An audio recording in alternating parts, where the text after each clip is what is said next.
দ্রুত হাতে পর্দাটা সরাতেই গায়ে এসে পড়ল আর একটা পর্দা। কি আশ্চর্য, সেটা সরাতেই আরো একটা।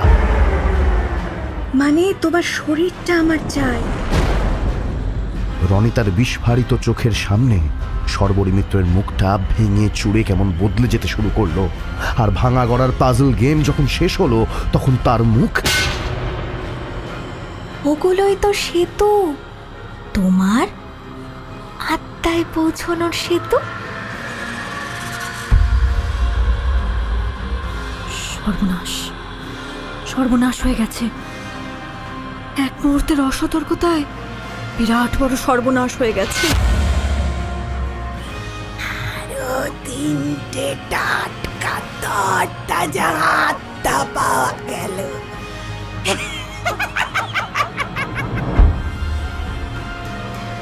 টেবিলে ওগুলো ট্যারোট কার্ড না?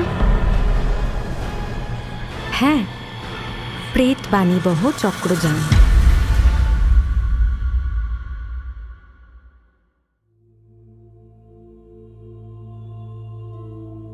নমস্কার, দ্য স্ক্রিপ্ট কোম্পানি ইউটিউব চ্যানেলে আপনাকে স্বাগত। গল্প যেখানে সত্যি, আবার সত্যি মানেই তো গল্প। গল্প ভালো লাগলে লাইক, শেয়ার, সাবস্ক্রাইব করে আমাদের পাশে থাকুন। আজকের পর্বে আপনি শুনবেন রোহন রায়ের লেখা গল্প রবীন্দ্রনাথ কোনোদিন প্ল্যানচেটে সাড়া দেননি। লেখক রোহন রায়ের জন্ম বেলঘরিয়ায়, পড়াশোনা বরানগর রামকৃষ্ণ মিশন ও প্রেসিডেন্সি কলেজ, পেশায় কলেজ শিক্ষক। এবছরের গোড়ায় পত্রভারতী থেকে প্রকাশিত তাঁর প্রথম উপন্যাস মজনতালি সরকার জনপ্রিয়তা পেয়েছে। এছাড়া তাঁর 2টি গল্প সংকলন প্রকাশিত হয়েছে, 76% ধীরেনবাবু এবং পথ নেই। এই গল্পটি আমরা নিয়েছি স্মেল অফ বুকস প্রকাশনা থেকে প্রকাশিত শীর্ষেন্দু মুখোপাধ্যায় সম্পাদিত অলৌকিক গল্প সংকলন যা ভূতীয় থেকে। রবীন্দ্রনাথ বাংলা এবং বিশ্ব সাহিত্যে এক বিশাল নাম। সাহিত্য, সঙ্গীত, কবিতা সৃষ্টি ছাড়াও রবীন্দ্রনাথের জ্ঞান, বিজ্ঞান চর্চা, দেশ ভাবনা, দর্শন শুধু বঙ্গীয় সমাজেই নয়, সারা ভারতকে আজও দিশা দেখায়। কবিগুরু তার জীবনে বহু কিছুর সঙ্গে যুক্ত হয়েছিলেন, এমনকি পরলোক চর্চাতেও তার আগ্রহ কম ছিল না। সেই পরলোক চর্চার ইতিহাসের সঙ্গেই মিশেছে লেখকের কল্পনা। রবীন্দ্রনাথ ঠাকুরের 84তম প্রয়াণ দিবসে আমাদের এই বিশেষ শ্রদ্ধার্ঘ্য। তাহলে শুরু করা যাক আজকের গল্প।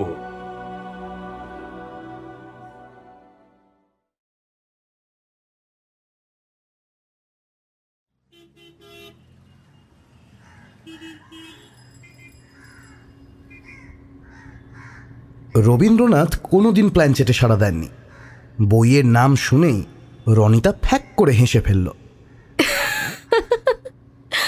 এটা কি মোহাম্মদ নাজিমউদ্দিনের সে বিখ্যাত থ্রিলার থেকে অনুপ্রাণিত? নামটুকুই শুধু অনুপ্রেরণা। হাসি মুখে বলল বিদিশা। বইয়ের বিষয় হচ্ছে 30 জন প্রয়াত বাঙালি সেলিব্রিটির আত্মার সঙ্গে কথোপকথন। বলিস কি? হ্যাঁ, নজরুল, জগদীশ বোস, বিধান রায়, কিশোর কুমার, আর.ডি. বর্মন, মহাশ্বেতা দেবী, জ্যোতি বসু, সুনীল গাঙ্গুলি, কে নেই? Selling like hot kachoris. তোর উপন্যাসের জন্য এই মহিলার চেয়ে ভালো ইনপুট আর কেউ দিতে পারবে না। ইয়ার কি হচ্ছে? জগদীশ বোস, নজরুল কবেকার লোক বলতো? এখনও এরা পুনর্জন্ম না নিয়ে বসে আছেন। এই মহিলা পাক্কা 420। কেন? মরার কত বছর পর জন্ম নেওয়া যাবে তার কোনো বাধা ধরা নিয়ম আছে নাকি? পুনর্জন্মের কনসেপ্টটাই তো হাইপোথিসিস। হতেই তো পারে পুনর্জন্ম বলে আদৌ কিছু নেই। আচ্ছা, কি মুশকিল? তাহলে তো আত্মার কনসেপ্ট আরও বড় হাইপোথিসিস। আত্মা থাকলে তবেই না পুনর্জন্মের প্রশ্ন। তুই কি বলতে চাস? আত্মা আছে কিন্তু আত্মার পুনর্জন্ম নেই? আমি কিছুই বলছি না ভাই। তুই প্ল্যানচেট নিয়ে উপন্যাস লিখবি, সিদ্ধান্ত তোর। আমি এসবে বিন্দুমাত্র বিশ্বাস করি না। তবে শর্বরী মিত্র 420 হোক আর যাই হোক, বিরাট পপুলার। সোশ্যাল মিডিয়ায় সাংঘাতিক অ্যাক্টিভ। ফেসবুক, ইনস্টাগ্রামে প্রত্যেকটা পোস্টে প্রচুর ভিউ আর রিয়াকশন পায়। ফ্যান ক্লাবটাও আছে কিন্তু। রনিতা সোফায় এলিয়ে বসেছিল, সোজা হয়ে বসল, বলল, শোন, উপন্যাসটা ঠিক প্ল্যানচেট নিয়ে না হলেও মেইন ক্যারেক্টার একজন মিডিয়াম, ফলে প্ল্যানচেট ব্যাপারটা একবার ভালো করে এক্সপিরিয়েন্স না করলেই নয়। যদিও এটা ঐতিহাসিক উপন্যাস, পিরিয়ড পিস, তবে একজন মিডিয়ামকে চোখের সামনে দেখলে তার কাজ করার ধরনটা খুঁটিয়ে বুঝে নিলে অনেকটা উপকার হবে। কফির কাপে চুমুক দিয়ে বিদিশা বলল, তুই যে বলছিলি গল্পের মেন ক্যারেক্টার তোরই বংশের একজন, তিনিই মিডিয়াম ছিলেন বুঝি? হ্যাঁ, আমারই এক পূর্বজা, একটু দুঃসম্পর্কের যদিও। মঞ্জরি গুপ্ত ছিলেন আমার দাদুর খুড়তুতো পিসি। খুড়তুতো পিসি মানে? মানে মঞ্জরির বাবা মোহিতচন্দ্র সান্যাল ছিলেন আমার দাদুর কাকা দাদু। আমরা হচ্ছি মোহিত সান্যালের ভাইয়ের দিকের বংশধর। আর রবীন্দ্রনাথ ঠাকুর এখানে কিভাবে আসছেন? মানে তোর গল্পে রবীন্দ্রনাথের একটা বড় ভূমিকা থাকবে বলছিলি। দেখ, মোহিত সান্যাল তো শান্তিনিকেতনের অধ্যাপক ছিলেন। রবীন্দ্রনাথ ঠাকুরের সঙ্গে খুবই ঘনিষ্ঠতা ছিল, আর রবীন্দ্রনাথ ঠাকুরের পরলোক চর্চার সূত্রেই মঞ্জরির মিডিয়াম হয়ে ওঠা।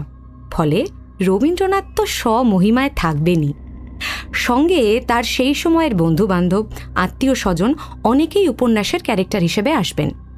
অবনীন্দ্রনাথ, নন্দলাল বসু, প্রশান্তচন্দ্র মহালনবিশ, কবি অমিয় চক্রবর্তী, মীরা দেবী, এরকম আরও অনেকে। দারুণ ইন্টারেস্টিং প্লট তো। শোন, মঞ্জরির বিয়ে হয়েছিল সতীশ কুমার গুপ্তের সঙ্গে। ভদ্রমহিলা নিজেও কবিতা লিখতেন, দুটো কবিতার বই বেরিয়েও ছিল। রবীন্দ্রনাথ মঞ্জরির সাহায্যে বহু প্রিয়জনের আত্মা নামিয়েছিলেন।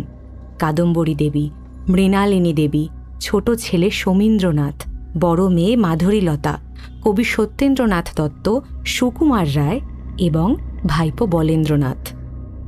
এ তো দারুণ রোমহর্ষক ব্যাপার। রবীন্দ্রনাথ যে এইসবে বিশ্বাস করতেন তাই তো জানতুম না। প্রবলভাবে বিশ্বাস করতেন, এমনকি আত্মীয়দের সঙ্গে যা যা কথাবার্তা হয়েছিল সেগুলো লিখে রাখার ব্যবস্থাও করেছিলেন। এগুলো লিখেছিলেন তার সেক্রেটারি অমিয়চন্দ্র চক্রবর্তী আর মোহনলাল গঙ্গোপাধ্যায়। সব মিলিয়ে 8টা খাতা আছে, শান্তিনিকেতনের রবীন্দ্র ভবনে রাখা আছে। তো সেগুলো দেখা যায় না? দেখ, আলাদা করে লিখিত অনুমতি নিতে হবে। তবে তার দরকার কি? এই বিষয়ে অমিতাভ চৌধুরীর লেখা একটা চমৎকার বই আছে, রবীন্দ্রনাথের পরলোক চর্চা নামে। তাতে কিছু কিছু বিবরণ কোট করা আছে, তোকে দেব। পুরো বিষয়টায় একটা বেসিক ধারণাও হয়ে যাবে। বাহ, দিস তো। পড়ার অভ্যেস চলে গেছে যদিও, কিন্তু এই বইটা পড়ে ফেলতেই হবে, প্রমিস। 1929 থেকে 30 সাল নাগাদ কবিগুরু পরপর এই আত্মা নামানোর আসর বসিয়েছেন, কখনো শান্তিনিকেতনে, কখনো জোড়া সাঁকোর বাড়িতে। মঞ্জরি আর কবি বসতেন মাঝখানে, তাঁদের ঘিরে বাকিরা। মঞ্জরি গুপ্তের হাতে থাকত পেন্সিল আর খাতা। আত্মা তার মধ্যে ভর করলে কেউ একজন প্রশ্ন করতেন, আত্মা মহিলার হাত দিয়ে খসখস করে উত্তর লিখত। মাত্র 27 বছর বয়সে তিনি মারা যান। অনেকে বলেন সেই মৃত্যুও নাকি বেশ রহস্যময়।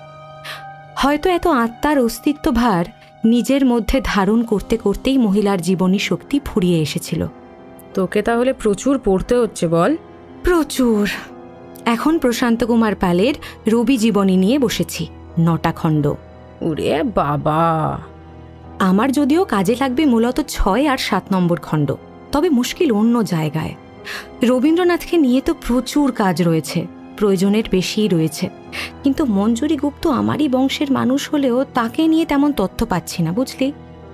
শুনেছি থিওজফিক্যাল সোসাইটির সেই সময়ের কিছু জার্নালে তাকে নিয়ে পরপর কয়েকটা আর্টিকেল বেরিয়েছিল, কিন্তু কোথাও পাচ্ছি না। ন্যাশনাল লাইব্রেরিতে খোঁজ নিয়ে দেখ একবার। খোঁজ করেছিলাম রে, নেই। কারো ব্যক্তিগত সংগ্রহে থাকতে পারে। ফেসবুকে একটা ওপেন পোস্ট দিয়ে দেখতে পারিস। ফেসবুকে কাজ হবে? হ্যাঁ, বইয়ের কিছু গ্রুপ আছে, কিছু না কিছু উত্তর ঠিক পাওয়া যায় দেখেছি। একবার পোস্ট দিয়েই দেখ না। আইডিয়াটা মন্দ দিসনি। পোস্ট দে, আর এদিকে শর্বরী মিত্রের সঙ্গে একটা অ্যাপয়েন্টমেন্ট নিয়ে নে। ইনস্টাগ্রামে হোয়াটসঅ্যাপ নাম্বার দেওয়া আছে। মহিলা শুনেছি খুব মাইডিয়ার। দাঁড়া, আগে ওই বইটা পড়ি বলে আর মোড়া ভাঙল রনিতা। আরেকবার কফি খাবি? কফি যতবার হোক আপত্তি নেই, কিন্তু সঙ্গে কি কাকিমার সেই স্পেশাল ফুলকপির বড়াটা পাবো না? শীতকাল তো এসেই গেল সুপর্ণা। দাঁড়া, বলছি মাকে। Thank you.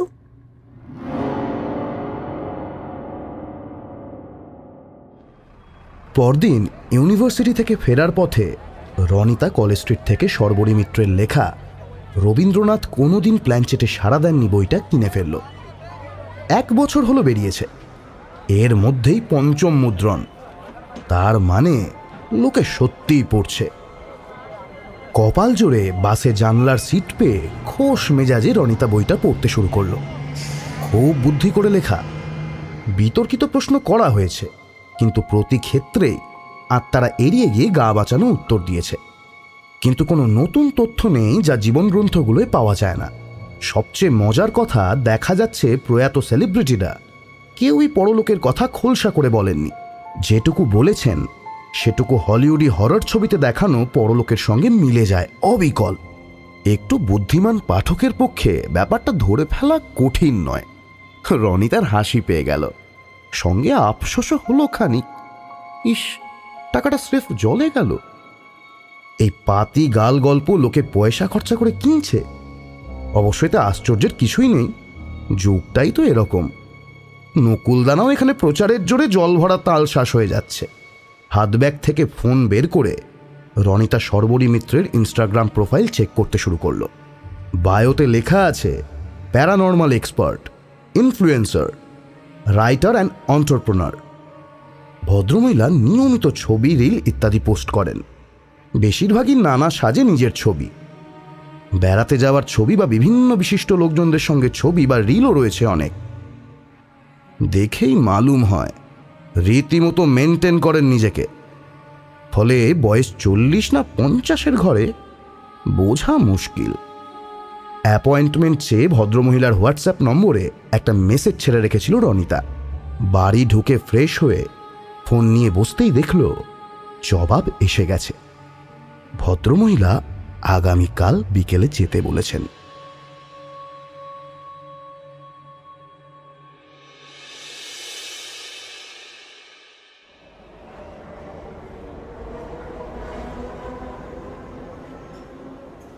Masterda Surya Sen metro স্টেশনে নেমে অটোয় মিনিট 5 দূরত্বে শর্বরী মিত্রের বিলাসবহুল ফ্ল্যাট।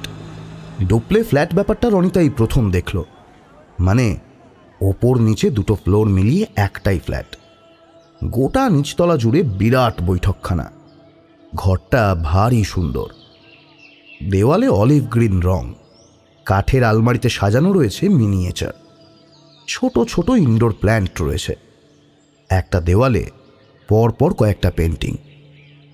তার মধ্যে একটা আঁকা চিনতে পারল রনিতা, ভ্যান গগের সানফ্লাওয়ার। আর একটা দেওয়ালে ছৌ নাচের মুখোশ, ছাদে মোজাইক ডিজাইন। উফ, ভদ্রমহিলা তো মার কাটারি বড় লোক। গৃহসহায়ক চা, কেক আর কুকিজ দিয়ে গিয়েছিল। মুখ চালাতে চালাতে বিদিশা নিচু গলায় বলল, টেবিলে ওগুলো ট্যারোট কার্ড না? বিদিশার চোখ অনুসরণ করে রনিতা দেখল সামনের টেবিলের ওপর একটা মাঝারি মাপের খয়েরি কাঠের বাক্স রাখা। উপরে অদ্ভুত একটা নকশা আঁকা। সিনেমা, ওয়েব সিরিজের কল্যাণে এই ধরনের বাক্স দেখলেই লোকে রহস্যের গন্ধ পায়।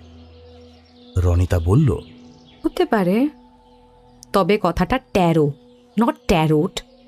টির উচ্চারণ উজ্জ। ওই হলো, কিন্তু ওগুলো তো জ্যোতিষের কাজে লাগে। ইনি কি জ্যোতিষ চর্চাও করেন? কে জানে, সব রহস্যময় চর্চাই বোধ হয় 100 গাঁথা, বুঝলি? শর্বরী মিত্র এলেন মিনিট 4-5 পর। লম্বাটে গড়নের মুখের সঙ্গে ছোট চুলে ভদ্রমহিলাকে মানিয়েছে বেশ। চুলের এই কায়দাটাকে সম্ভবত পিক্সি কাট বলে। পরনে সাদা খোলের শাড়ির সঙ্গে গাঢ় নীল ফুল স্লিভ বোটনেক ব্লাউজ, আর ওপর দিয়ে আলগোছে জড়ানো একটা কাশ্মীরি শাল। বিদিশার দিকে চেয়ে বললেন, আরে, আপনার চা যে ঠান্ডা হয়ে গেল। কেকটায় আটকে গেছি আসলে। এই রকম কেক আগে খাইনি। কেক নয়, এর নাম তিরামিসু, ইতালীয় ডেজার্ট। আমার রান্নার লোকটি সদ্য শিখেছে। ঝলমলে হেসে সোফায় বসলেন শর্বরী। আপনাদের মধ্যে রনিতাকে? রনিতা বলল, আমি আর ও আমার বন্ধু বিদিশা। আমরা ক্যালকাটা ইউনিভার্সিটিতে পিএইচডি করছি। বিদিশার দিকে তাকিয়ে মিষ্টি হেসে রনিতার দিকে ঘাড় ঘোরালেন শর্বরী। কত ছোট আপনারা। আপনি বলতে কেমন লাগছে? তুমি বললে আপত্তি নেই তো? একদম না। তুমি কিন্তু প্লটটা চমৎকার ভেবেছ। রবীন্দ্রনাথ প্ল্যানচেট শব্দটার একটা বাংলা অনুবাদ করেছিলেন, জানো তো? হ্যাঁ, প্রেত বাণীবহ চক্রযান। তার মানে অমিতাভ চৌধুরীর বইটা পড়েছ, তাই তো? হ্যাঁ, ওটা পড়েই তো মঞ্জরি গুপ্তকে নিয়ে উপন্যাস লেখার আইডিয়া মাথায় এলো। আইডিয়াটা খুবই ভালো। আমার মনে হয় তোমার সামনে প্রধান চ্যালেঞ্জ রবীন্দ্রনাথ নিজেই। বাংলায় কবিগুরু অতি স্পর্শকাতর বিষয়। তাকে কিভাবে দেখাবে সেটা নিয়ে খুব সতর্ক থাকতে হবে। আত্মা, পরলোক, মৃতদের সঙ্গে যোগাযোগ ইত্যাদি বিষয়ে রবীন্দ্রনাথ ঠিক কি মনে করতেন সে নিয়ে তর্ক বিতর্ক প্রচুর হয়েছে। রবীন্দ্রনাথের তৎকালীন সেক্রেটারি অমিয়চন্দ্র চক্রবর্তী তো তার আচরণকে মহাপৌরুষেয় ছেলে মানুষই বলে উল্লেখ করেছেন। এ সবই রনিতার জানা, তবু দু চোখে যথাসম্ভব বিস্ময় ভরে নিয়ে তাকালো। আপনার তো দেখছি এইসব একেবারে মুখস্থ। ইনফ্লুয়েন্সাররা তেল না খেয়ে থাকতে পারেন না। শর্বরীও খেলেন। আলগা একটা তৃপ্তি তার সারা মুখে ছড়িয়ে পড়ল। দেখো, তোমার প্রস্তাবটায় আমার রাজি হবার কথা না। আমি খুব নির্বাচিত কিছু মানুষ ছাড়া প্ল্যানচেট করি না। তবে তোমার পরিকল্পনাটা আমার ভালো লেগেছে, তাই আমি তোমায় সাহায্য করব। আপনাকে যে কি বলে ধন্যবাদ দেব। ধন্যবাদ দিতে হবে না। বইয়ের ভূমিকাটা আমায় লিখতে দিও। তোমার বইয়ের কাটতি বাড়বে, বই কমবে না। রনিতা অবিশ্বাসের ভঙ্গিতে চেয়ে রইল খানিকক্ষণ, তারপর বলল, আপনি ভূমিকা লিখবেন? এ তো আমার পরম সৌভাগ্য। আর প্ল্যানচেটের বিষয়টা প্লিজ গোপন রেখো, কারণ লোকে তাহলে আমায় প্ল্যানচেট দেখার আবদার করে করে পাগল করে দেবে। নিশ্চয়ই। শেয়ার বলতে তাহলে কবে আসবো? 3 দিন পর সন্ধেবেলা আমরা বসবো। মানে শনিবার? হ্যাঁ, শনিবার এবং অমাবস্যা, চমৎকার যোগ। অসুবিধে নেই তো? না না, কিসের অসুবিধা? আপনি সময় দিচ্ছেন, এটাই অনেক। আমার সঙ্গে আমার সহকারী থাকবেন। আমাকে প্রশ্ন করার কাজটা তিনিই করবেন। বিকেল 5:30টায় চলে এসো তোমরা। আচ্ছা, অনেক কৃতজ্ঞতা আপনাকে। বলে সোফা ছেড়ে উঠে দাঁড়ালো রনিতা। দুর্দান্ত একটা কাজের সঙ্গে আমার নাম জুড়ে থাকবে, এটা কি কম কথা? হেসে উঠে দাঁড়ালেন শর্বরী। দাঁড়াও, তোমার জন্য একটা বই বের করে রেখেছি। প্ল্যানচেট বিষয়ে একটা প্রাথমিক ধারণা পাবে। বলে ভিতরের ঘরের দিকে চলে গেলেন। ফেরত এলেন মুহূর্তখানেক পরেই। তার হাতে একটা বই, সেটা রনিতার দিকে বাড়িয়ে দিলেন তিনি। খয়েরি মলাটের পাতলা পেপার ব্যাগ। বইটার নাম হিস্ট্রি অফ স্পিরিচুয়ালিজম। লেখকের নাম দেখে চমকে গেল রনিতা। Arthur Canaan Doyle? হ্যাঁ, অনেকেই জানে না শার্লক হোমসের স্রষ্টা এই বিষয়েও এক্সপার্ট ছিলেন।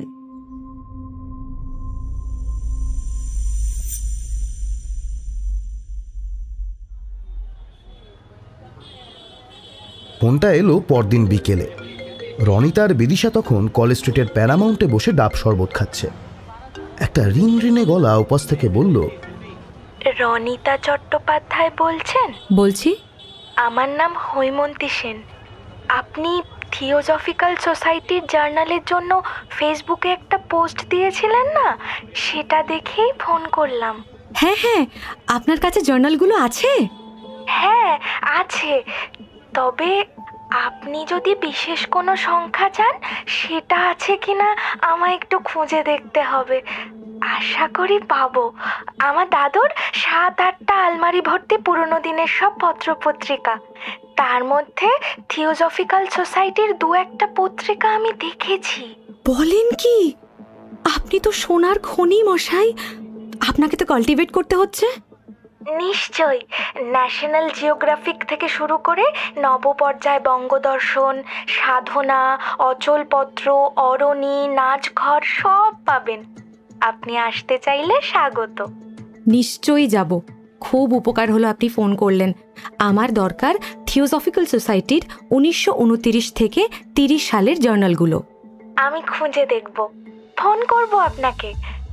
আর ফেসবুকে দেখলাম আমি আপনার চেয়ে অনেকটাই ছোট, আমাকে তুমিই বলুন। আচ্ছা বেশ, আমি অপেক্ষা করব। অনেক ধন্যবাদ তোমায় আবারও। বিদিশা ভরু নাচিয়ে বলল, দেখলি, বলেছিলাম না ফেসবুকে দিলে কিছু একটা উপায় হবেই। রনিতা শরবতের স্ট্রয়ে শুরুত করে একটা টান মারল এবং বলল, আগে উপায় হোক, আমার যে সংখ্যাগুলো দরকার সেগুলো খুঁজে পাক।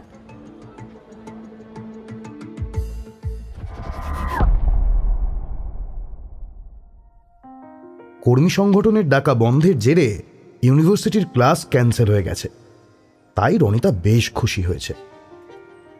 এমন সময় একটা A4 সাইজের ব্রাউন খাম হাতে নিয়ে রনিতার ফ্ল্যাটে এসে হাজির হলো হৈমন্তী সেন। বয়স 16-17 বেশি হবে না। গায়ে একটা খয়েরি পুলোভার, এক মাথা কোঁকড়া চুল, উজ্জ্বল চেহারা। খাম খুলে জার্নালগুলো হাতে নিয়ে অভিভূত গলায় রনিতা বলল, তুমি আমার যে কি উপকার করলে, আবার নিজেই কষ্ট করে এসে দিয়ে যাচ্ছ। এদিকেই এক বন্ধুর বাড়ি যাচ্ছিলাম, ভাবলাম দিয়েই যাই। দাদুর কষ্টের সংগ্রহ ভালো কাজে আসছে, এর চেয়ে ভালো আর কি হতে পারে? আপনি বইয়ে দাদুর নাম উল্লেখ করে দিলেই আমি খুশি। অবশ্যই, সে তো বলাই বাহুল্য। সঙ্গে তোমার নামও দেব। ভাগ্যিস যোগাযোগটা হলো। এই বসো প্লিজ, চা না কফি বলো। সোফায় বসে হৈমন্তী বলল, এক গ্লাস জল, আর কিচ্ছু না। আনছি, বসো। জলের গ্লাস হাতে করে নিয়ে এসে রনিতা দেখল হৈমন্তীর হাতে কনান ডয়েলের বইটা। খুব মন দিয়ে টাইটেল পেজটা দেখছে সে। রনিতাকে দেখে সে বলল, আপনি শর্বরী মিত্রকে কিভাবে চেনেন? শর্বরী মিত্র? কেন বলো তো? আপনার টেবিলে এই বইটা রাখা ছিল, আপনাকে না জিজ্ঞাসা করেই একটু উল্টে পাল্টে দেখছিলাম। টাইটেল পেজের অপর দিকে দেখলাম শর্বরী মিত্রের নাম লেখা। উনি সেলিব্রিটি মানুষ, ওকে কে না চেনে? দুয়ে দুয়ে 4 করতে অসুবিধে হলো না? রনিতার চোখে মুখে অস্বস্তির ছাপ দেখে একটু থমকালো হৈমন্তী। না না, আপনার আপত্তি থাকলে বলতে হবে না। আপত্তি আছে, থাকারই কথা। অন্য কেউ হলে রনিতা অবশ্য কিছুই বলতো না, কিন্তু এই মেয়েটির কাছে সে ঋণী। ফলে দ্বিধা ঝেড়ে রনিতা বলল, না না, আপত্তির কিছু নেই। আসলে আমার উপন্যাসের কেন্দ্রীয় চরিত্র একজন মিডিয়াম, ফলে ভাবলাম নিলে তার সাইকিটা বুঝতে একটু সুবিধা হবে। প্ল্যানচেট বিষয়টা একটু ভালো করে বুঝে নেওয়া, তাই শর্বরী দেবীর কাছে যাওয়া। তবে উনি বিষয়টা কারো কাছে প্রকাশ করতে বারণ করেছেন। আচ্ছা, একটা কথা বলুন তো, আপনাদের সঙ্গে আর কেউ থাকবেন নাকি শুধু আপনি আর উনি? ওর সঙ্গে একজন সহকারী থাকবেন, আর আমার সঙ্গে থাকবে আমার বন্ধু বিদিশা। হৈমন্তীর চোখ মুখ দেখে মনে হচ্ছিল সে আশ্বস্ত হতে পারছে না। রনিতা বুঝতে পারছিল না শর্বরী মিত্রকে নিয়ে হৈমন্তী হঠাৎ এত ভাবছে কেন। পাংশু মুখে খানিকক্ষণ ভেবে হৈমন্তী বলল, আপনারা যে ওর বাড়ি যাচ্ছেন, কয়েকজন সাক্ষী রাখুন, লোকেশন পাঠিয়ে রাখুন বন্ধু বান্ধবদের। কেন বলো তো? না কিছু না, আসলে ওকে কতটুকুই বা চেনেন? অচেনা মানুষের থেকে কিছু নিতে নেই। রনিতা সামান্য বিরক্ত হলো, হাসিও পেল একটু। অচেনা মানুষের থেকে কিছু নিতে নেই মানেটা কি? মেয়েটা কি ওকে বাচ্চা ঠাউরেছে নাকি? মনের ভাব গোপন করে রনিতা বলল, হৈমন্তী, কারোর থেকে বই নিলে কি সমস্যা হতে পারে? এখানে চেনা অচেনার কথা আসছে কোত্থেকে? সাবধানতা অবলম্বন করা সব সময় ভালো। হৈমন্তী চলে যাবার আধ ঘন্টা পর বিদিশা এত কিছু শুনে বলল, ভালো বুঝছি না। শর্বরী মিত্র কি তবে ওই নাজিম উদ্দিনের গপ্পের মুস্কান জুবেরির মতন নাকি? ধুর, কি যে বলিস। হৈমন্তী মেয়েটাই সেনিক।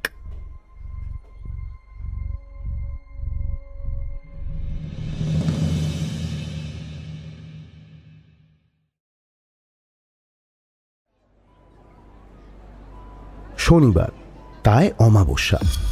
মেট্রোয় যেতে যেতে রনিতা ভাবছিল মহিলা শোম্যানশিপটা 16 আনা বোঝেন। কে জানে কাজের কাজ হবে কিনা। সর্বরী মিত্রের বাড়ি পৌঁছাতে পৌঁছাতে শীতের অল্পায়ু বিকেল সন্ধে হয়ে গেল। আজ ব্যবস্থা বৈঠকখানায় নয়, ওই ফ্লোরেরই একটা মাঝারি মাপের ঘরে। ঘরটায় আসবাবপত্র বলতে একটা নিচু সেন্টার টেবিল, তার উপর সুদৃশ্য মোমদান সহ 4টে মোমবাতি, একটা খাতা আর একটা পেন রাখা। সর্বরী আজ সাদা সালোয়ার আর সাদা কামিজ পরেছেন। রনিতার তাকে বলতে ইচ্ছে করছিল যে প্রসাধনহীন সাদামাটা থাকলেই তাকে বেশি সুন্দরী দেখায়। সর্বরীর সঙ্গী মহিলাটিকে দেখে অবশ্য এইসব খেজুর করার ইচ্ছে চলে গেল। মহিলা মধ্যবয়সী এবং অসম্ভব রোগা, মাংসহীন তোবড়ানো গাল, চোখের চাউনি কেমন গম্ভীর গোছে, যেন পাটিগণিতের রাগী দিদিমণি। কিছু জিজ্ঞেস করলেই এক্ষুনি বকে দেবেন। সেন্টার টেবিল ঘিরে বসল 4 জন। গৃহসহায়ক মহিলা ট্রেতে করে 4টে গ্লাসে কি যেন নিয়ে এলেন। সবার হাতে হাতে তুলে দিলেন গ্লাসগুলো। এটা কি? নিজের গ্লাসে চুমুক দিতে দিতে সর্বরী বললেন, অশ্বগন্ধা ড্রিঙ্ক, মন মাথা শান্ত করবে, মনঃসংযোগে সাহায্য হবে, খেয়ে নাও। রনিতার বুকের ভেতর খোঁচ করে একটা আলপিন গেঁথে গেল। হৈমন্তীর কথা মনে পড়ছে তার। কিন্তু খাস কলকাতার বুকে এমন অশৈলী কাণ্ড কারখানা কিছুতেই সম্ভব না। মহিলা তো নামকরা ইনফ্লুয়েন্সার, বড় বড় লোকের সঙ্গে ওঠা বসা। তাছাড়া রনিতা বাবা মাকে জানিয়েই এসেছে কোথায় আসছে। প্রিয়া আর অনিন্দিতার কাছে গুগল লোকেশনও পাঠিয়ে রেখেছে। দূর, অত ভাবার কোনো মানেই হয় না। ওদিকে বিদিশা বিরাট অগস্ত চুমুকে গ্লাস ফাঁকা করে দিয়েছে। রনিতা দ্বিধা ঝেড়ে গ্লাসের কানায় ঠোঁট ছোয়ালো। মোমবাতি জ্বালিয়ে ঘরের সব আলো নিভিয়ে দেওয়া হলো। রোগা গম্ভীর ভদ্রমহিলা খসখসে গলায় বললেন, এবার আমরা চোখ বুজে মনোসংযোগের চেষ্টা করব। আমরা মনে করার চেষ্টা করব আমাদের মৃত স্বজনদের, যারা আমাদের ছেড়ে চলে গেছেন তাদের। তবে মনকে অশান্ত করব না। কি অস্বস্তিকর একটা কণ্ঠস্বর। কথাগুলো স্বভাবতই খুব পেলব নয়। আর মোমবাতি পুষ্ট কাঁপা কাঁপা আলো আধারির নিজস্ব একটা আগ্রাসন তো আছেই। সব মিলিয়ে রনিতার একটু গা ছমছম করতে লাগলো। চোখ বুঝল সে। ভদ্রমহিলার গলা বাজলো আরেকবার, একটা কথা মনে রাখবেন, যখন অন্য দুনিয়ার দরজা খোলে তখন ওই দরজার ওপারে আমরা যাকে চাইছি শুধু সেই নয়, আরো অনেকে থাকে। তারা সকলেই এই দুনিয়ায় আসতে চায়। ফলে আমাদের সতর্ক থাকতে হবে। তবে ভয় পাবেন না, মন দুর্বল করবেন না। ভয় পেতে নিষেধ করলেই তো ভয়টা জাঁকিয়ে বসতে চায়। চোখ বুঝলে এমনিতেই চারপাশের দুনিয়াটা কেমন ষড়যন্ত্রময় হয়ে ওঠে। অন্যান্য ইন্দ্রিয়গুলো তখন অতি সক্রিয় হয়ে উঠে নানা রকম অতীন্দ্রিয় মহাজাগতিক ইঙ্গিতে সাড়া দিতে শুরু করে, বিশেষত কান। রনিতা বিনবিন করে কিসের যেন শব্দ শুনতে পাচ্ছিল। কর্কশ হর্ন বাজিয়ে চলে গেল কোনো বেপরোয়া বাইক। কতক্ষণ এভাবে চলল কে জানে।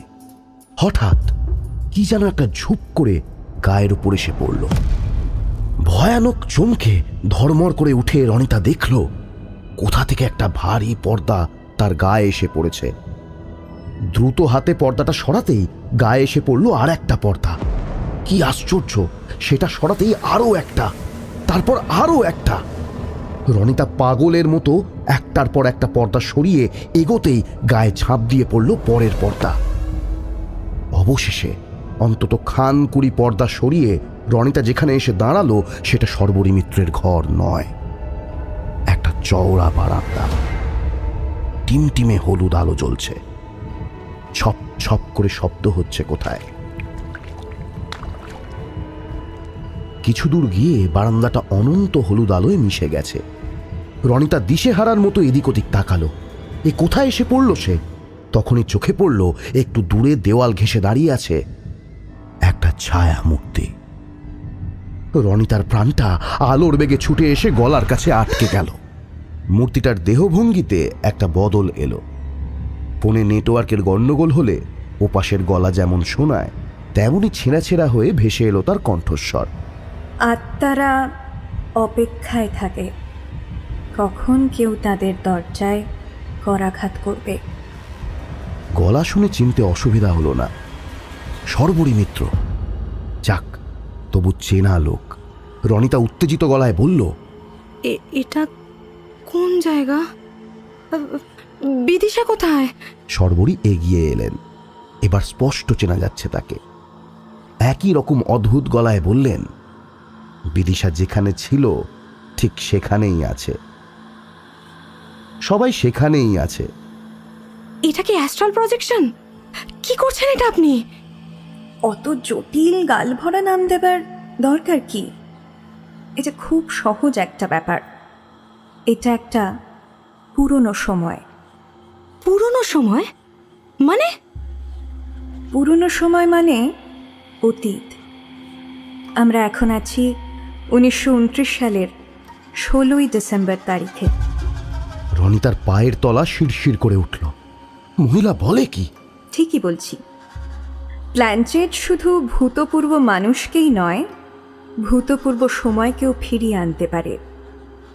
তুমি তো একটা পিরিয়ড পিস লিখছ, তোমার সেই সময়টা সামনে থেকে দেখা দরকার। সেই জন্যই তো তোমায় নিয়ে এলাম। অবশ্য আমরা এখানে অনধিকার প্রবেশকারী। ধরা পড়লে বিপদ। কি বিপদ? বিপদ নানা রকম। সেসব বলে তোমায় ভয় দেখাতে চাই না। আমরা কিছু কাজের কথা বলি বরং। কাজের কথা আপনার ড্রয়িং রুমে বসে বলা যাচ্ছিল না? কি আশ্চর্য! ড্রয়িং রুমে বসে কিভাবে দেখবে সেই সময়টাকে? কিভাবে দেখবে সেই সময়ের চরিত্রদের? জোড়াসাঁকোর ঠাকুরবাড়ির তেতলার যে ঘরে আত্মাদের আহ্বান জানানো হতো, দেখতে চাও না সে ঘর? না, চাই না। আমি আমার জায়গায় ফিরতে চাই। ফিরবে ফিরবে, তারা কি? তুমি মিছি মিছি ভয় পাচ্ছ। স্বয়ং রবীন্দ্রনাথের আউট অফ বডি এক্সপেরিয়েন্স ছিল, জানো? অন্তত তার নিজের সেরকম ধারণা ছিল। মৃণালিনী দেবীকে একটি চিঠিতে লিখেও ছিলেন সে কথা। ভয়ের কি আছে? যে সময়টা নিয়ে লিখতে চাইছো সেটাকে চাক্ষুষ দেখার সুযোগ করে দিচ্ছি তোমায়, আর তুমি আমায় ভয় পাচ্ছ। সেটা অসম্ভব। আপনি মিথ্যে কথা বলছেন। একেবারেই অসম্ভব নয়। এই বিশ্ব প্রকৃতিকে একটা আর্কাইভের মতো ভাবতে পারো। যা ঘটছে তার কিছুই হারাচ্ছে না। চলে যাওয়ার সময়কেও ছোঁয়া সম্ভব। আমার সে ক্ষমতা রয়েছে। আমি তোমায় দেখাতে পারি সে সব কিছু। আমার কিচ্ছু দেখার দরকার নেই। আমি আমার জায়গায় ফিরতে চাই। তুমি শুধু শুধু ভয় পাচ্ছ রনিতা। লিখতে চাইলে সত্যিটাকে জানতে হবে না, শুধু বই পড়ে হবে? সময়টাকে ভেতর থেকে দেখার সুযোগ পাচ্ছ, সুযোগটা নেবে না? বলতে বলতে সামনে তর্জনী নির্দেশ করলেন সর্বরী। ওই দেখো। রনিতা দেখল অন্ধকার ফিকে হচ্ছে, স্পষ্ট হচ্ছে চারপাশ। যেন ইজিলের গায়ে আলগা ছোঁয়ায় কেউ ফুটিয়ে তুলছে বারান্দা, কাঠের রেলিং, পরপর সারিবদ্ধ ঘর। এই বারান্দা রনিতার চেনা। রবীন্দ্র জয়ন্তীর দিন সর্বসাধারণের জন্য খুলে দেওয়া হয় উত্তর কলকাতার এই বিখ্যাত হেরিটেজ বাড়িটি।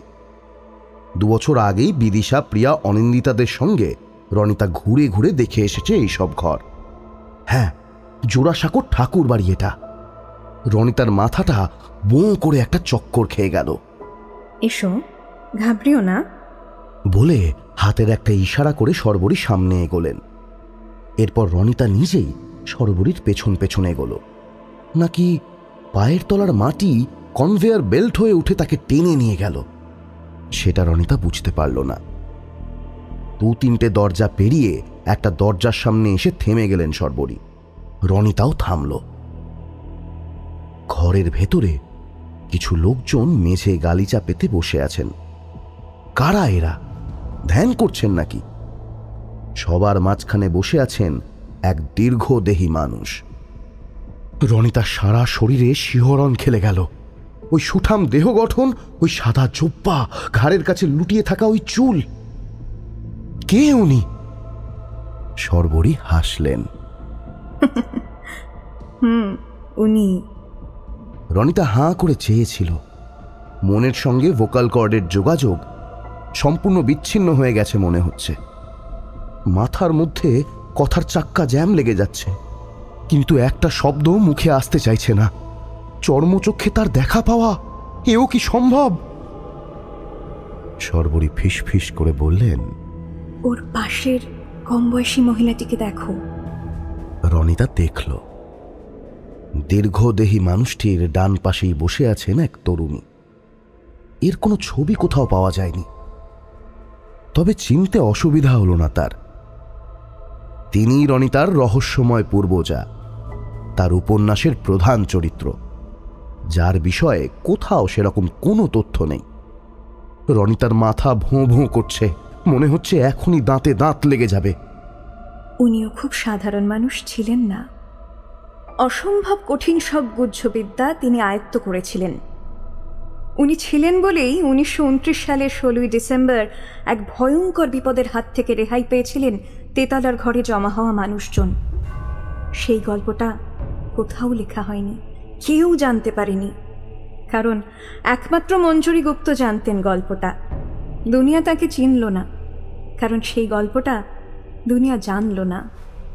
তোমার বইতে এই গল্পটা যদি না রাখো, তাহলে লেখাটা সম্পূর্ণ হবে? কোন গল্প? শর্বরী সামান্য ঝুঁকে পড়ে কেমন খড়খড়ে ভাবে বললেন, ডাকিনীর গল্প। রনিতার বুকের রক্ত হিম হয়ে গেল। হাসিতে ভরে গেল শর্বরীর মুখ। ডাকিনী কাদের বলে জানা আছে নিশ্চয়ই? রনিতা উত্তর দিল না। উত্তর দেওয়ার অবস্থাতেও সে ছিল না।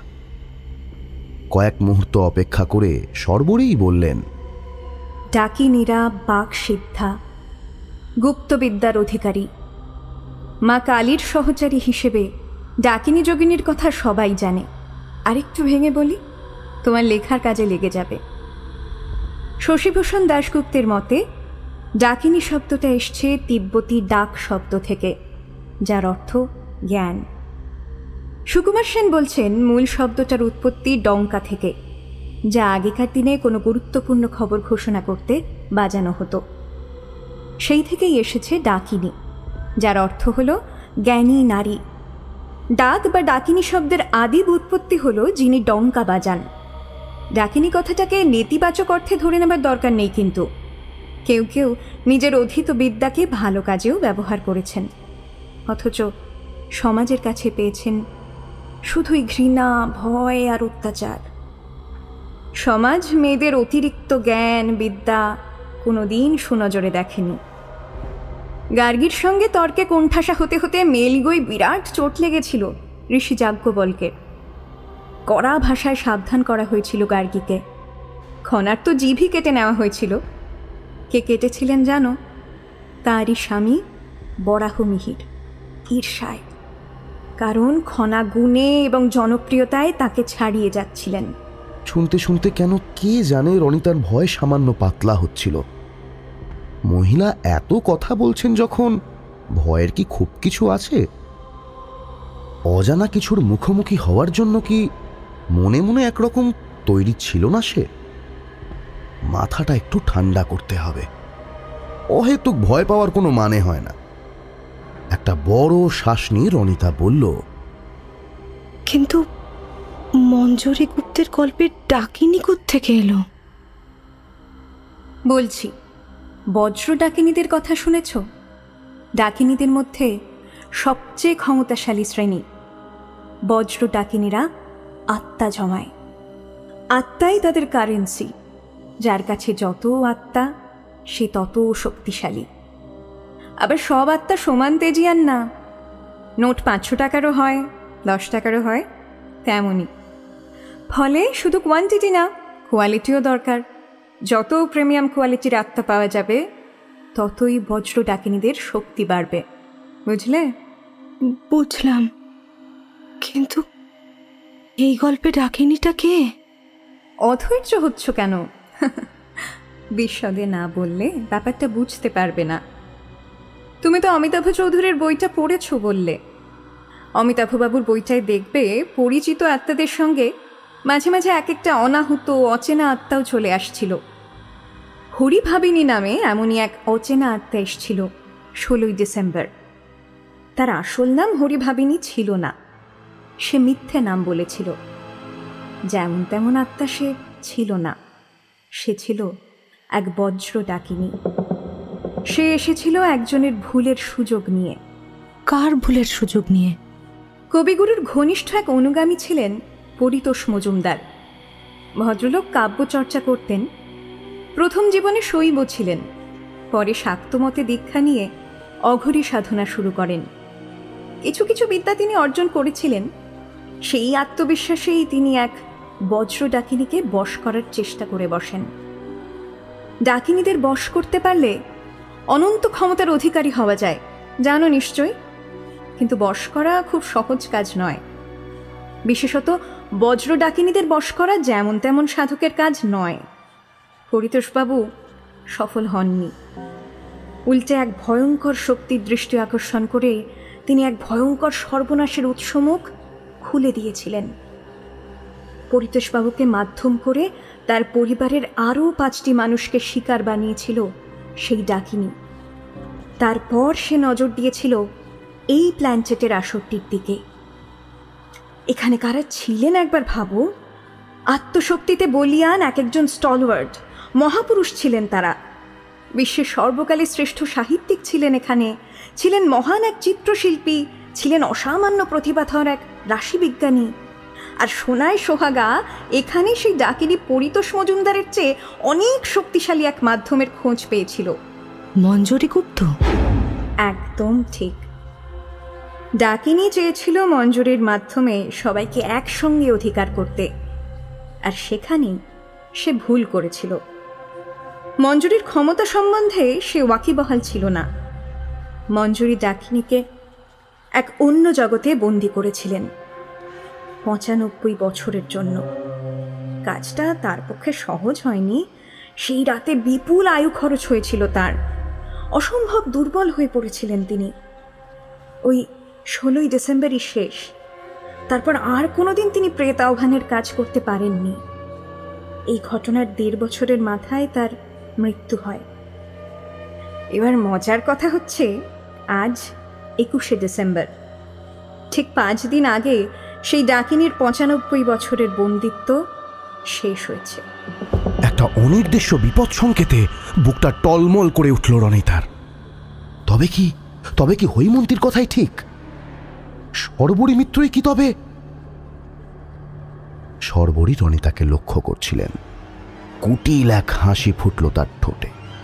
মঞ্জরী গুপ্তের সৌজন্যে আমরা দুজনেই একই প্লটের অংশ রনিতা। মানে? জিন বড় বিচিত্র জিনিস। বংশগতির ধারায় কখন সে কেমন রূপ ধরে সে এক তাজ্জব ব্যাপার। তুমি তোমার সেই পূর্বজার জিন পেয়েছ, বরং তোমার ক্ষমতা আরও বেশি। কি বলছেন? কিছুই বুঝতে পারছি না আমি। তুমি নিজেই নিজেকে চেনো না রনিতা। অসীম সম্ভাবনা, অসীম শক্তি লুকিয়ে রয়েছে তোমার মধ্যে। তার সন্ধান পেলে কেউ তোমায় রুখতে পারবে না। কিসের সম্ভাবনা, কিসের শক্তি? এক কথায় ওকে আত্মশক্তি বলে। সেই জন্যেই তো তোমাকে আমার চাই। মানে তোমার শরীরটা আমার চাই।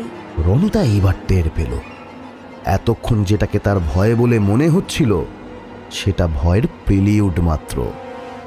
আসল ভয় এইটা, এই যে অনুভূতি তার সর্বাঙ্গ কামড়ে ধরছে, তাকে অবশ করে দিচ্ছে, এইটার নামই ভয়। তবু রিফ্লেক্সে রনিতার মুখ থেকে বেরিয়ে গেল, কি যাতা বলছেন আপনি? সর্বরী দুপা এগিয়ে এলেন। ডাকিনীরা কালচক্রকে জয় করেছে, জানো তো? জরা তাদের ছুঁতে পারে না। এটা দুভাবে সম্ভব: দেহের বয়স আটকে রাখা আর নির্দিষ্ট সময় অন্তর দেহ পরিবর্তন করা।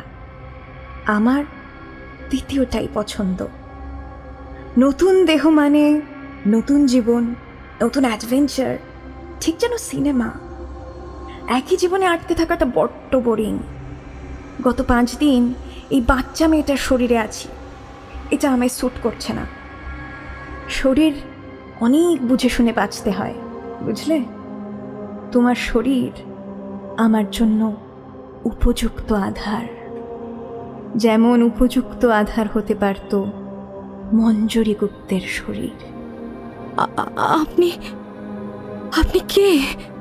চারপাশের আলোগুলো নিভে আসছে, কোনোটা দপদপ করছে। একটা মাত্র স্থির ছোট্ট আলোর আভা এসে পড়ছে শর্বরী মিত্রের মুখে। রনিতার বিস্ফারিত চোখের সামনে শর্বরী মিত্রের মুখটা ভেঙে চুরে কেমন বদলে যেতে শুরু করলো। আর ভাঙা গড়ার পাজল গেম যখন শেষ হলো, তখন তার মুখ একেবারে বদলে গেছে। এও তো এক চেনা মুখ। হ্যাঁ হ্যাঁ, এ তো হৈমন্তী সেন। তরিতা হতো রনিতা অস্ফুটে বলল, তুমি? শর্বরী মিত্র কোথায়? ওর বৈঠকখানাতেই আছেন। আমায় দেখে অবাক হচ্ছ? তুমি তো আমায় ঢোকার টিকিট দিয়েছো। আমি? হ্যাঁ, থিওজফিক্যাল সোসাইটির ওই ভুয়ো জার্নালগুলো। অচেনা লোকের থেকে কিছু নেওয়া কতটা মুশকিলের দেখেছো? বলেছিলাম তোমায়। ভুয়ো? অবশ্যই, একটু মন দিয়ে দেখলেই তোমার সন্দেহ হতো। আসলে ওগুলো মন্ত্রসিদ্ধ, ওগুলোই তো সেতু, তোমার আত্মায় পৌঁছানোর সেতু। তুমি তাহলে ফোকাসটা ইচ্ছে করেই শর্বরী মিত্রের দিকে ঘুরিয়ে দিতে চেয়েছিলে, তাই তো? শর্বরী মিত্রের কথা বাদ দাও, উনি তো একটা জজ্জর। জলে ওষুধ মিশিয়ে খাইয়ে তোমাদের হ্যালুসিনেট করাতে চেয়েছিল। উনি একজন ভালো অভিনেত্রী, এইটুকুই। প্ল্যানচেটের কেস তো জানেন না। কিন্তু আমি তো শুরু থেকেই জানতাম আমার কি প্ল্যান। আমি শুধু দরজাটা খোলার অপেক্ষায় ছিলাম। ফলে শর্বরী মিত্রের এই বোগাস নাটকটার জন্য আমায় অপেক্ষা করতে হলো। আসলে তুমি মনোসংযোগ না করলে দরজাটা যে খুলতোই না। বলছি না, তুমি নিজেই জানো না তোমার কতটা ক্ষমতা। অবশ্য একটা উপরি লাভ হলো, আরো 3টে টাটকা তরতাজা আত্মা পাওয়া গেল। রনিতার দাঁড়িয়ে থাকতে কষ্ট হচ্ছিল, সাদা পতাকা তুলতে চাইছিল তার মাথা। তখনই মিটি মিটি হেসে হৈমন্তী বলল, তবে আমি বিনামূল্যে কিছু নিই না। তোমার একটা উপকার আমি করব। কি উপকার? একটা মানুষকে যদি নিবিড়ভাবে নাই জানো, কেমন ভাবে লিখবে তাকে নিয়ে? কেমন হয় যদি মঞ্জরী গুপ্তকে একেবারে ভেতর থেকে জানতে পারো? মানে? তুমি একটা অন্য সময় রেখায় বাঁচবে। পায়ে পায়ে এগিয়ে এলো হৈমন্তী। চারিদিক যেন অন্ধকারের করাল গ্রাসে আচ্ছন্ন। কেমন হবে বলো তো? আমি কাল চক্রকে জয় করেছিলাম। সময় আমার দাসানুদাস ছিল।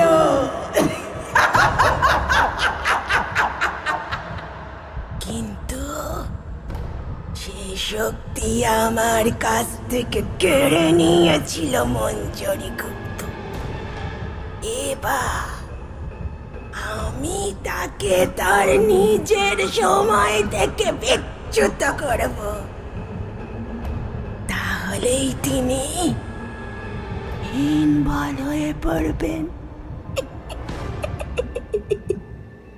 মানে তোমার শরীর পাবার পাশাপাশি আজ আমার প্রতিশোধ পূর্ণ হবে। আজ অনন্ত আগুনের নরকে ঠেলে দেব। ভয়, বেশ ভয় করছে রনিতার।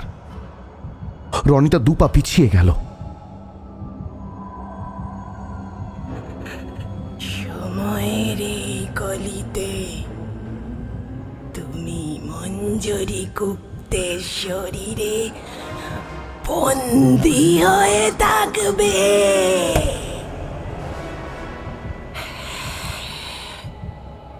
তুমি অনুভব করবে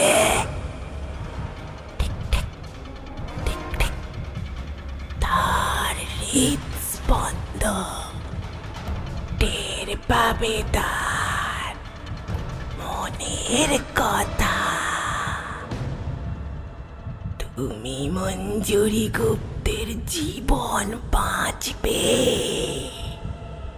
স্বয়ং রবীন্দ্রনাথে দেখা পাবে তুমি। ভাবো ভাবো একবার। ওই দেখো, কবিগুরু আর মঞ্জুরি বসে আছেন বৃত্তের মাঝখানে। তাদের ঘিরে অবনীন্দ্রনাথ ঠাকুর, প্রশান্ত মহলানবিশ, অমিতা ঠাকুর, মীরা দেবী আর মোহনলাল গঙ্গোপাধ্যায়। সশরীরে ইতিহাসের সাক্ষী হতে চাও না রনিতা?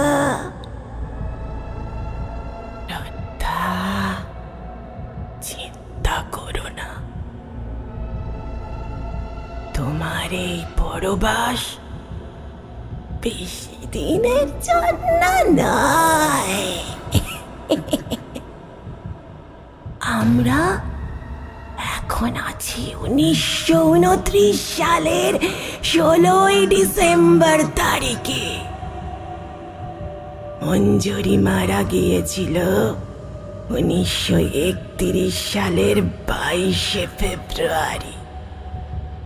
মানে 1.5 বছরের মাথায় তুমি মুক্তি পাবে।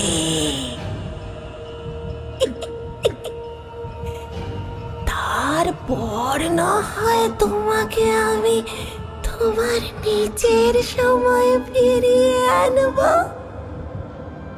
অন্য দেহে। কি রাজি? উপন্যাস নিয়ে ভেবো না, তোমার উপন্যাস শেষ করতে আমি সাহায্য করব। তুমি বলবে, আমি লিখব। আমরা দুজন মিলে এমন এক আখ্যান লিখব যা কেউ কোনোদিন ভাবতে পারেনি। তোমার নাম আমি অমর করে দেব। তুমি বলবে, আমি লিখব। কেমন হবে বলো তো? বলে খলখল করে হেসে উঠল ডাকিনী। হাসতেই থাকলো। হাসির দমকে কেঁপে কেঁপে উঠতে থাকলো তার শরীর। কাটা ঘুড়ির মতো মাটিতে বসে পড়ল রনিতা। ওই হাসি তার মাথা ফুটো করে ভেতরের দিকে ঢুকে যাচ্ছে, ডিম পাড়ছে। ডিম থেকে আরো হাসি, আরো আরো হাসি। গুণিতক হারে বেড়ে চলা হাসির দমকে চড়াচড় কাঁপছে। রনিতা আর সহ্য করতে পারছিল না। আচমকা ডাকিনীর হাসি থেমে গেল। বিচলিত দেখালো তাকে। চারপাশে যেন কোথাও কিছু হচ্ছে, যার ব্যাখ্যা তার কাছে নেই। দু হাতে মাথা চেপে ধরে হিংস্র গর্জন করে উঠল ডাকিনী। যন্ত্রণায় বেঁকে যাচ্ছে তার মুখ, তারই সঙ্গে সঙ্গে বদলে যাচ্ছে তার চেহারা। রনিতা শিউরে উঠে দেখল, কোথায় সেই কোকড়া চুল, মিষ্টি ষোড়শী? কোথায় সেই ডাকিনীর তেজ? কোথায় কোথায় সেই আধার শুষে নেওয়া ডাকিনীর মায়া? এই যে লোল চর্ম বৃদ্ধা, ঠোঁটের গোড়ায় কষ, চামড়ায় অজস্র জ্যামিতি, কঠোরাগত চোখ যেন গভীর মহিখাত, সেখানে গর্জে উঠছে ঘৃণা জল। ভয়ে পেতে পেতে দেওয়ালে পিঠ ঠেকে গেছিল রনিতার। তবু ডাকিনীর এই রূপ দেখে ভেতরটা আরো একবার আতঙ্কে কাঠ হয়ে গেল রনিতার।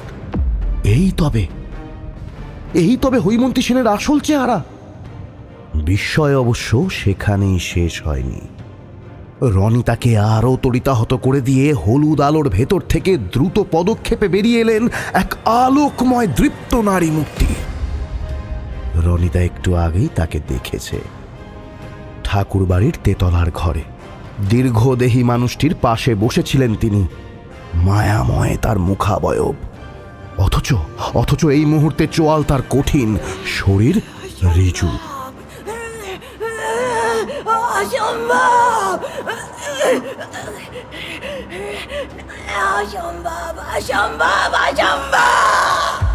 হিস হিস করে বলল বৃদ্ধা ডাকিনী।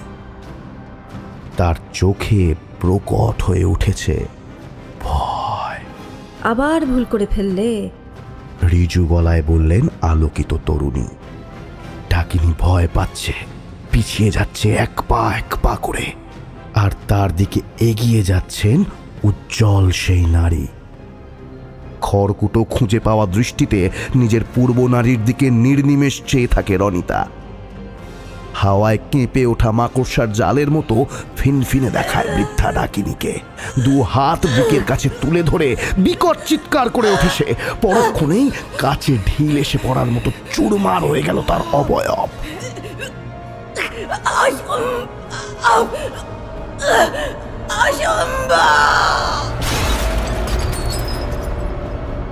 শুধু ওই জান্তব আর্তনাদ রয়ে গেল আরো কিছুক্ষণ। ডাকিনীর চিৎকারটাকে কেউ যেন ছিঁড়ে ছিঁড়ে ছড়িয়ে দিয়েছে চারপাশে। ছিঁড়া চিৎকারের টুকরোগুলো প্রতিধ্বনিত হতে হতে বাতাসে হারিয়ে গেল এক সময়। তারপর রনিতার দিকে ফিরে তাকালেন তরুণী।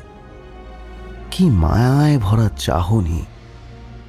পাখির নীড়ের মতো চোখ বুঝি একেই বলে। রনিতার থেকে কতই বা বড় হবেন? মারা যাবার সময় তো তার বয়স ছিল 27। রুদ্ধ গলায় রনিতা বলল, আপনি মঞ্জুরি গুপ্ত? কি আশ্চর্য সাক্ষাৎ! দেখো, সময়ের এমন জটিল গ্রন্থিতে আমার দেখা পাবে ভেবেছিলে? আপনি কি আমায় চেনেন? একটু আগেই চিনলাম। আমি তোমাদের অস্তিত্ব অনুভব করছিলাম, সবটা শুনতে পাচ্ছিলাম, দেখতে পাচ্ছিলাম। হৈমন্তী জানতো না আমি আসলে ওকে সময় সন্ধিতেই বন্দি করেছিলাম। জানতো না কালচক্র আমার নখদর্পণে। জানলে আমার সময়কালে আসার ভুল করত না। ভয়ের পারদ চরচর করে নেমে যাচ্ছে, টের পাচ্ছিল রনিতা। মানুষটার কথা বলার মধ্যে যেন একটা আশ্চর্য শুশ্রূষা রয়েছে। অনেকক্ষণ পর নিশ্চিন্ত বোধ করছিল সে। বলল, সময় সন্ধিতে বন্দি করার ব্যাপারটা একটু বলবেন? সময় বিষয়টাকে ধারাবাহিকতায় তো আমরা সকলেই দেখি, কিন্তু খণ্ডে খণ্ডেও দেখা সম্ভব। বৌদ্ধ ক্ষণবাদী দর্শনে সেভাবেই দেখা হয়েছে। সাধারণভাবে থেকে দেখলে সময় এক নিরবিচ্ছিন্ন স্রোত, কিন্তু কালচক্রের জ্ঞান থাকলে দেখা যায় তার অজস্র পরত, অজস্র অলিগলি। কালচক্র জানের সাধনায় এই শক্তি আয়ত্তে আসে। সময়ের সেসব গোপন গলিপথ দেখা যায়, খোলা যায়, যাতায়াত করা যায়। আপনি কি মাল্টিভার্সের কথা বলছেন? সেটা কি? কোয়ান্টাম ফিজিক্সে বলা হচ্ছে পৃথিবী একটা না, অনেকগুলো।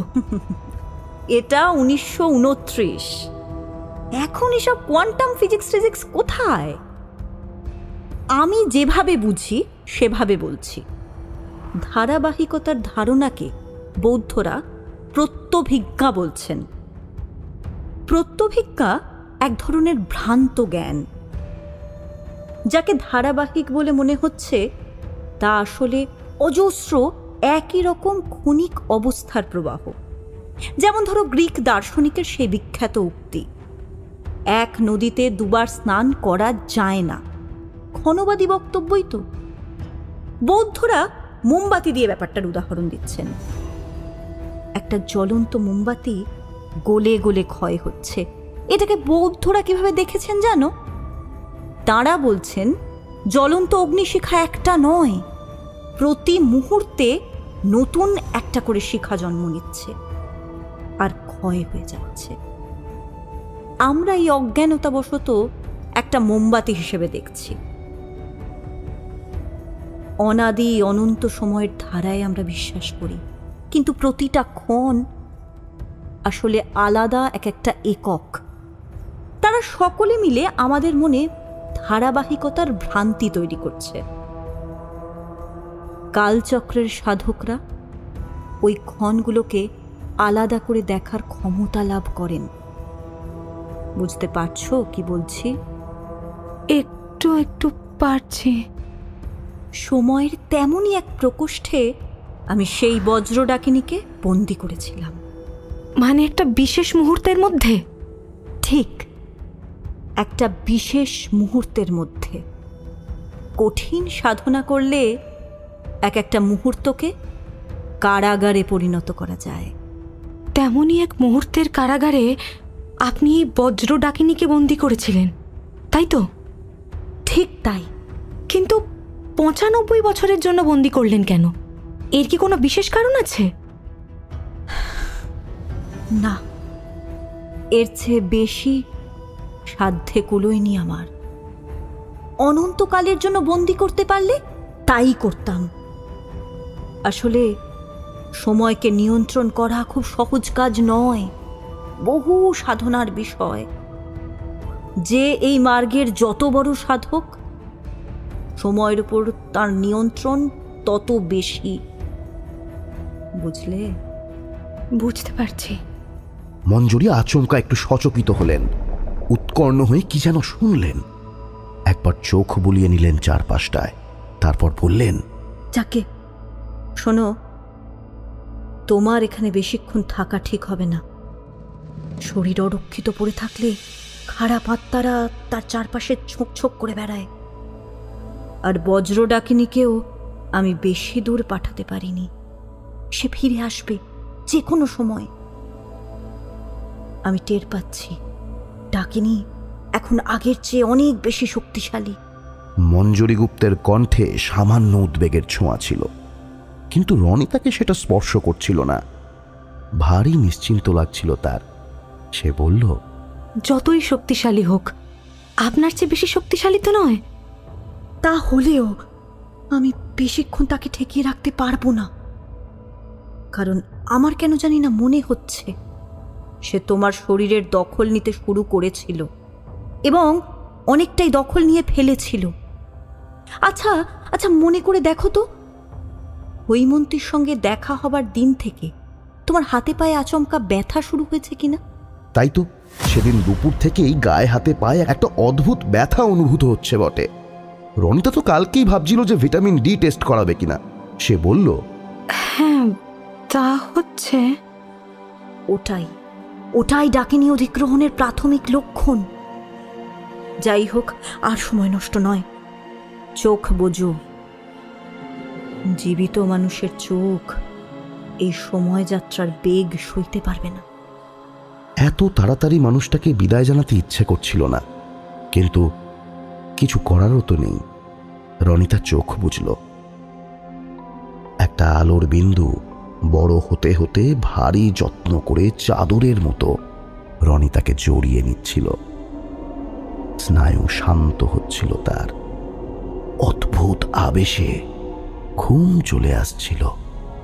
মনে হচ্ছিল এমন ঘুম তার বহুকাল ধরে পৃথিবীর কাছে ধার রয়ে গেছে। চোখ বোঝা ছিল বলে রনিতা দেখতে পাচ্ছিল না যে আলোর পাশে বাদুরের ডানার মতো একটা কালো ছায়াও বেড়ে উঠছিল। হঠাৎ থরথর করে কেঁপে উঠল চরাচর। কয়েক হাজার ভোল্টের একটা বিদ্যুতের ঝটকা এসে লাগলো রনিতার শরীরে। মনে হলো কেউ যেন কয়েক পাক ঘুরিয়ে এক অনন্ত অন্ধকারের কুয়োর মধ্যে ছুঁড়ে ফেলে দিল তাকে।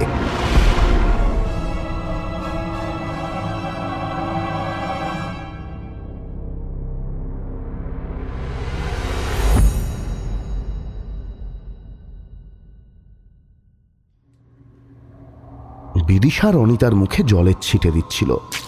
পাশ থেকে ঝুঁকেছিলেন শর্বরী মিত্র আর তার সহকারী। তাদের মুখেও উদ্বেগ। খানিকক্ষণ পর রনিতা চোখ মেলল। প্রচণ্ড উত্তেজনায় বিস্ফারিত হয়ে উঠেছে তার চোখ দুটো, যেন এইমাত্র একটা ঝড় বয়ে গেছে। রনিতার কাঁধ খামচে ধরে বিদিশা বলল, কি রে, ঠিক লাগছে একটু? রনিতা জবাব দিল না। পলকহীন চোখে সবার দিকে চেয়ে রইল খানিকক্ষণ। তারপর কেমন ধরা গলায় বলল, এটা কোন জায়গা? আপনারা কে? বিদিশা যেন আকাশ থেকে পড়ল। আপনারা কে মানে?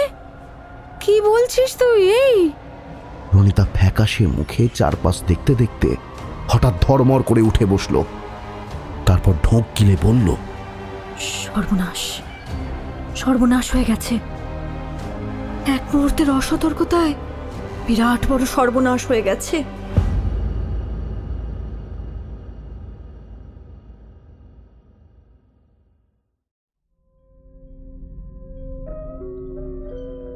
চোখে মুখে জল ছেটানোয় মঞ্জরি চোখ মেললেন। ঘরে স্বস্তি ফিরে এলো। হাঁপ ছেড়ে সকলে মঞ্জরির শুশ্রূষায় মন দিলেন। অবনীন্দ্রনাথ বললেন, সরে যাও সবাই, হাওয়া আসতে দাও। মঞ্জরির কপালে হাত বুলোতে বুলোতে মীরা দেবী বললেন, না, মঞ্জরির খুবই ধকল পড়ে যাচ্ছে। এত ঘন ঘন বসা আমাদের ঠিক হচ্ছে না বোধহয়। মঞ্জরি কিন্তু আশ্চর্য রকম অস্থির। এদিক সেদিক তাকাচ্ছেন, যেন কাউকে চিনতে পারছেন না। ভীরু হরিণীর মতো দৃষ্টি তার। নিজের হাত পা পরিচ্ছদের দিকে তীব্র অবিশ্বাস ভরে তাকাচ্ছেন তিনি। এমতো অবস্থায় অমিতা দেবী বললেন, অসুস্থ বোধ করছো মঞ্জরি? জল খাবে? দীর্ঘদেহী মানুষটা এবার নিজের আসন ছেড়ে উঠে দাঁড়ালেন। গুরুদেবকে জায়গা করে দাও, আসুন আসুন গুরুদেব। সামান্য হেঁটে মঞ্জরির সামনে গিয়ে হাঁটু গেড়ে বসলেন। মঞ্জরির টালুমালু চোখ তাকে দেখে আরো ব্যাকুল হয়ে উঠল। মানুষটি তীক্ষ্ণ চোখে তাকে কয়েক মুহূর্ত জরিপ করলেন। কপালে ভাঁজ পড়ল তার। কে তুমি? সবাই সচকিত বিস্মিত হয়ে তাকালেন মানুষটার দিকে। সংশয়াকুল জিজ্ঞাসা প্রকট হয়ে উঠেছে তাদের চোখে। মঞ্জরির ঠোঁট কেঁপে উঠল, ডুকরে কেঁদে উঠল সে।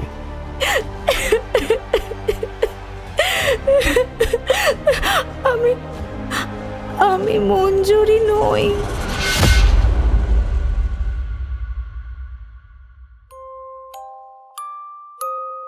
এতক্ষণ শুনছিলেন রোহন রায়ের লেখা গল্প রবীন্দ্রনাথ কোনোদিন প্ল্যানচেটে সাড়া দেননি। ডাকিনী প্রসঙ্গ বাদে রবীন্দ্রনাথের পরলোক চর্চা বিষয়ে যে সমস্ত তথ্য এই গল্পে দেওয়া হয়েছে সবই বাস্তবসম্মত। মঞ্জরি গুপ্ত এবং মোহিতচন্দ্র সান্যাল নাম দুটি সঙ্গত কারণেই পরিবর্তিত। আরও তথ্যের জন্য আগ্রহীরা অমিতাভ চৌধুরীর রবীন্দ্রনাথের পরলোক চর্চা বইটি পড়ে দেখতে পারেন। এই গল্পে বিভিন্ন চরিত্রে অভিনয় করেছেন অভিযান বসু, সৌনক সান্যাল, সংহিতা সান্যাল, শাহিরা আলী এবং ইপসিতা ঘোষ।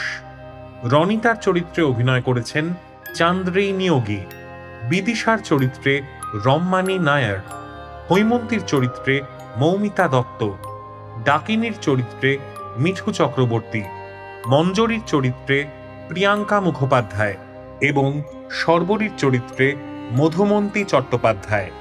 গল্পের সূত্রধর আমি সৌনক। শব্দগ্রহণ স্টুডিও কম্প্যাক্ট অডিও ল্যাবের Shubhadip Sarkar. Sound design Sayar De. Calligraphy Arindam Majumdar. Poster design and graphics Raj Dasgupta. পরিচালনা এবং গল্প পাঠে দীপ্তজিৎ রায়চৌধুরী। সৃজনশীল প্রযোজনা জয় সাহা। গল্প ভালো লাগলে লাইক, শেয়ার, সাবস্ক্রাইব করুন। তাহলে পরের পর্বে দেখা এবং শোনা হচ্ছে।